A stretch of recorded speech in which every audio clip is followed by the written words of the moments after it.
You are watching news broadcast of Sigma Media Lab.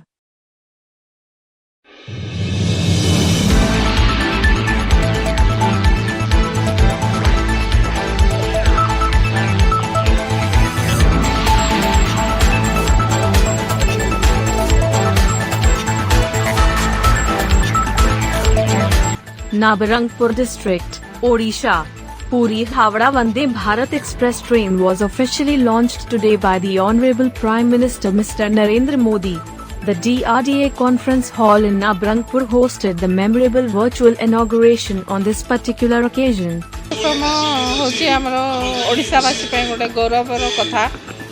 जोटा कि आमर प्रधानमंत्री प्रिय प्रधानमंत्री नरेंद्र मोदी आज वंदे भारत एक्सप्रेस को उद्घाटन करुचंती जोटा कि पुरी रु हावड़ा चलची पुरी रु कोलकाता आ सहित केतेक रेल लाइन नूतनीकरण अच्छी आ नुआ नुआ लाइन पे आज सब उद्घाटन महोत्सव चलची एटा होची आम गोटे गौरवर विषय आ मु अशेष अशेष धन्यवाद देवी प्रिय प्रधानमंत्री को आमर भारतीय रेल विभाग मंत्री श्री वैष्णव जी अश्विनी वैष्णव जी आमर केंद्र मंत्री धर्मेंद्र प्रधान जी को कहीं टिके रही था सुचारू रूपे से हैंडलिंग करि पारुचंती ओडिसा रे को जगह कौन हम कौन टिके आखि नजरटा रही से अशेष अशेष धन्यवाद दूची जो द्वारा कि आमर जो रेल लाइन नवीकरण होची वंदे भारत एक्सप्रेस जो चलती जद्वारा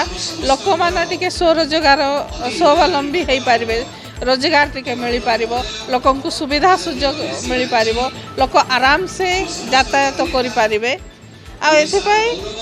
जनमानस तृणमूल स्तर जनमानस को सामाजिक पारिवारिक मानसिक सबू उपरे बहुत साहाय्य हो पार तेणुक मोर प्रिय प्रधानमंत्री आ मोर रेल मंत्री को अशेष अशेष धन्यवाद दूची पूरा ओडिशावासी तरफ धन्यवाद।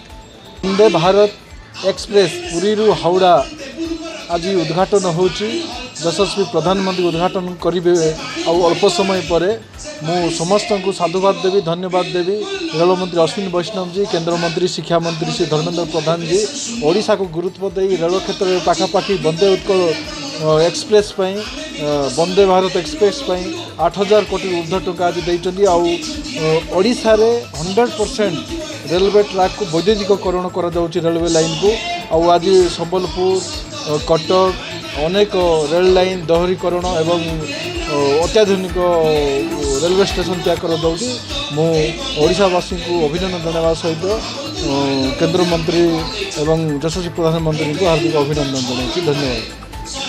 The event's chief guest was Nabarangpur MP Mr. Rameshchandra Majhi. Other guests included former MP Mr. Balabhadra Majhi, Additional District Collector Mr. Bhaskar Raito, Additional SP Mr. Himanshu Pradhan, ward members of the Nabarangpur Municipality, and women from self-help groups. Video of the Prime Minister's ceremonial inauguration of the Bande Bharat Train in Puri, as well as the laying of the cornerstone for Puri's restoration and the opening of the Cuttack train station, were displayed on this occasion. Report provided by Mr. Simadri Patnaik, Sigma Media Lab, from Nabarangpur, Odisha.